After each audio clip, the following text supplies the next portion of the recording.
जब प्रकाश अंबेडकर अपने कौम के लिए खड़ा होता है तो पूरी कौम उसके पीछे जाती है। तो हमारे में भी ऐसा होना चाहिए ना। मैं शख्स नहीं हूँ। 1985 में मैं इंडियन यूनियन मुस्लिम लीग का उम्मीदवार था। आज मेरी 67 साल की उम्र हो रही है। न समझोगे तो मिट जाओगे हिंदी मुसलमानों। तुम्हारी दास्तान होंगी दास्तानों में। कल 313 थे तो लड़ता था जमाना। कल 313 थे तो लड़ता था जमाना। आज हम लाखों मुसलमान गुलामी के हवाले। ये शतरंज उठाना, सिगरेट लाना, चाय लाना, ये बंद कर दो। पॉलिटिकल लाइन आपसे जुड़ी खबरों के लिए सब्सक्राइब करिए। पास हुआ था, पास नहीं हुआ था। कोर्ट जब कांग्रेस ने मुस्लिम रिजर्वेशन का बिल पेश करी, कुछ लोग कोर्ट में गए तो कोर्ट ने रिजर्वेशन को बरकरार रखा था। कोर्ट के डिसीजन के बावजूद कांग्रेस ने रिजर्वेशन लागू नहीं करी और अभी बीजेपी गवर्नमेंट ने वो रिजर्वेशन कैंसिल किया। तो जब जरांगे पाटिल मराठा इलेक्शन के लिए लड़ता है, रिजर्वेशन के लिए, तो उनकी कौम उसके पीछे खड़े रहती है। तो इस तरह जब प्रकाश अंबेडकर अपने कौम के लिए खड़ा होता है तो पूरी कौम उसके पीछे जाती है। तो हमारे में भी ऐसा होना चाहिए ना, तभी हमारे काम होंगे ना। और दूसरी बात, जो कहते हैं कि कांग्रेस को वोट दो, वो कांग्रेस के खांधे पे बंदूक रख के बीजेपी से लड़ना चाहते हैं। वो घर में चैन सुकून से एसी में रहना चाहते हैं और वो चाहते हैं कि कांग्रेस उनकी लड़ाई लड़े। ये वो कौम है, जब माइनॉरिटी में थे, हम अक़लियत में थे, तब भी हमने 700 साल हिंदुस्तान पे हुकूमत करी। आज भी माइनॉरिटी में है, आज भी हम हुकूमत कर सकते हैं, लेकिन उसके लिए आपको खुद की लड़ाई, आपको अपनी लड़ाई खुद लड़नी पड़ेगी, ना कि कांग्रेस के खांधे पे बंदूक रखकर लड़ना पड़ेगा। हमारे पार्टी के सबसे पुराने जो सीनियर लीडर जिसे कहते हैं, जिन्होंने पार्टी को खामगांव में जिंदा रखा, ऐसे हमारे दिलशाद पहलवान साहब, जो एक शायर भी है, उनको मैं दावत देता हूं कि वो आपके सामने अपनी बात रखे।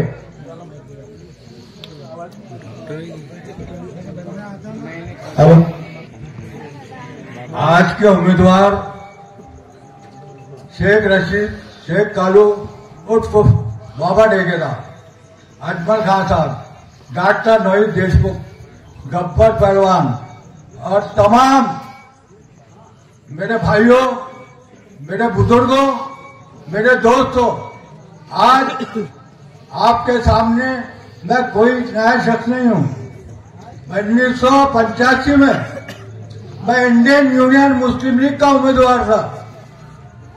आज मेरी 67 साल की उम्र हो रही है। मैंने कभी कोई पार्टी का दामन नहीं पकड़ा। क्यों? इसलिए नहीं पकड़ा कि कांग्रेस और बीजेपी ये एक रूप के दो सिक्के हैं। एक रूप के दो सिक्के हैं।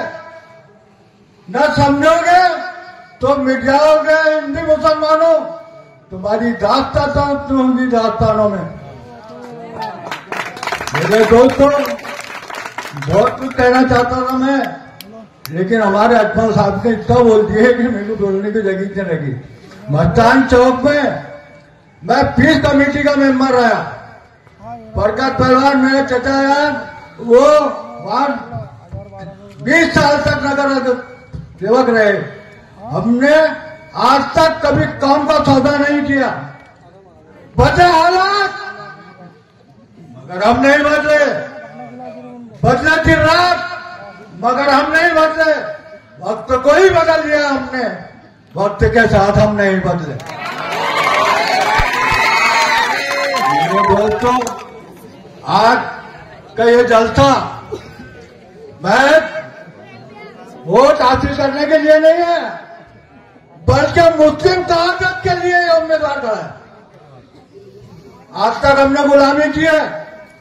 कल 313 थे तो लड़ता था जमाना, कल 313 थे तो लड़ता था जमाना। आज हम लाखों मुसलमान गुलामी के हवाले। ये शतरंज उठाना, सिगरेट लाना, चाय लाना, ये बंद कर दो। चंद पैसों के लिए काम को साधारण करो। अरे सियासत, मगर ये धंधा ना करो। आज ऐसा उम्मीदवार आपके सामने पेश करने जा रहा हूं, क्योंकि 1985 में गुलाम महमूद पन्नावाला साहब जो पार्लियामेंट और वाइस मेंबर पार्लियामेंट थे, जिनकी आवाज से सारा पार्लियामेंट हिल जाता था, मैं उसका नुमाइंदा हूं। मैं उस वक्त भी सेक्रेटरी था और आज भी इंशाल्लाह मैं आज प्रेसिडेंट हूं स्टेट लेवल पर।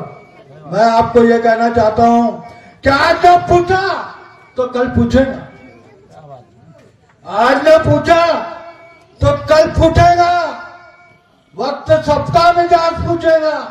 अक्सर नस्ल नौबत दिया है क्या तुमने, ये बलसत्ता समाज पूछेगा। आज का ये जलसा, मैं आज तक कोई पार्टी नहीं बदला। अगर लोग, फिर मैंने एक कांग्रेस जी को पूछा, फिर अभी तो पक्का खराब है, वो दिलीप सेठ का खास चमचा है। मैंने उससे पूछा, फिर मैंने बोला भाई तू क्या है पार्टी में, तू तो कल वो कौन सी माइनॉरिटी मुस्लिम में था ना। अरे चाचा मैं तो अखिलेती, अरे अखिलेती बोले तो नीचे गिरा हुआ। अरे कुछ बेलूनी नहीं थी उसकी, ओरिजिनल कागज में नहीं रहता है ना, ओरिजिनल पर भी मैं अखिलेती भी जी पीता हूँ। अरे मुसलमानों, तो वो कौन है जिससे 10 तो 10 जरिए बिना छोड़े हमने, बहरे जुल्मात में दौड़ा दिए घोड़े हमने। हम डिपोजिट दौड़े, हमने झुकना नहीं सीखा, झुकाना सीखा है। अंग्रेजों से सबसे पहले लड़ने वाला कौन था? टीपू सुल्तान।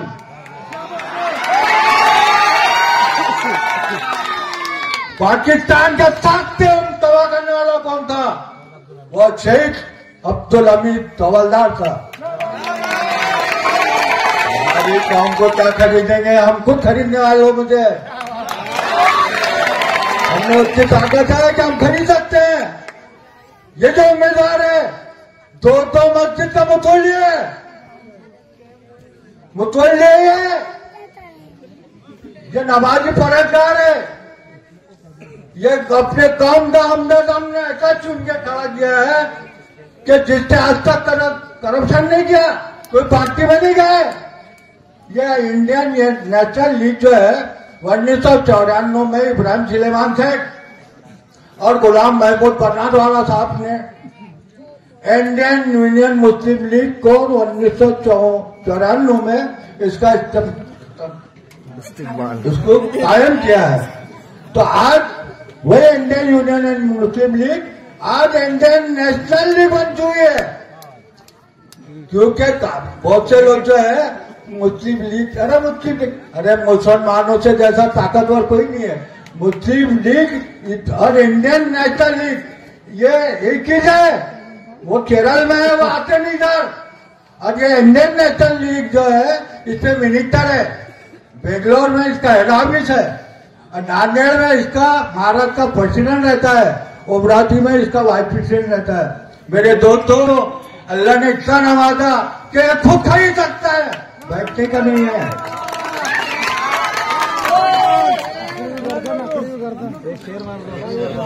हाँ शेर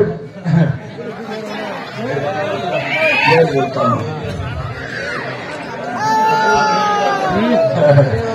सरदार क्या क्यों खड़े मालूम बाबा टेके पाक कौल, शेख रशीद, शेख कालू उर्फ बाबा ठेकेदार, इनके निशानी है सिलाई मशीन और 9 नंबर पर बटन दबाकर इनको ज्यादा से ज्यादा वोट देकर कामयाब करना है और अपना इतिहास बितलाना है।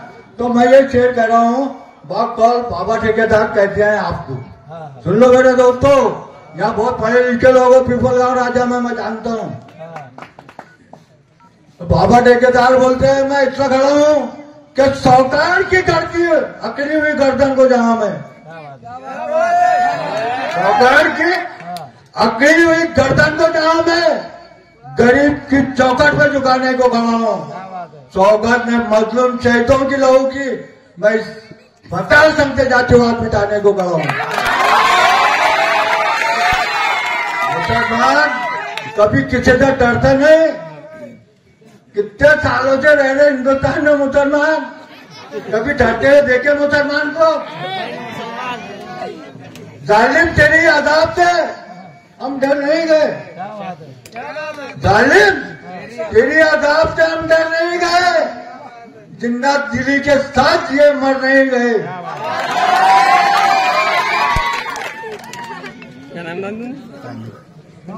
सब दुश्मनों के मुकाबिल रहे सदा, मैदान छोड़कर कभी हम डर नहीं गए। मेरे दोस्तों बोलना तो बहुत था, लेकिन मेरे जो है ना हमारे खामगढ़ हमारे शहर के प्रेसिडेंट अमजद खान ने इतना बोल दिया कि मुझे बोलने की मौका नहीं लगे कि जैसा बाबा साहब अम्बेडकर ने अपनी कौम को बोला कि तालीम हासिल करो, बाबा साहब अम्बेडकर को कांग्रेस ने गिरा दी थी। इंडियन यूनियन मुस्लिम लीग ने बाबा साहब को राज्यसभा में भेजी। इंडियन यूनियन मुस्लिम लीग ने बाबा साहब अम्बेडकर को राज्यसभा में मेंबर बना के भेजे। बाबा साहब अम्बेडकर जैसी शख्सियत हिंदुस्तान में कभी पैदा हुई न कभी पैदा होगी, क्योंकि उन्होंने अपनी कौम को कदर मजबूत बना लिया। इसी तरह तुम अपनी कौम में ऐसे रहनुमा बांटा करो कि जो अपनी कौम के रहनुमाई करे।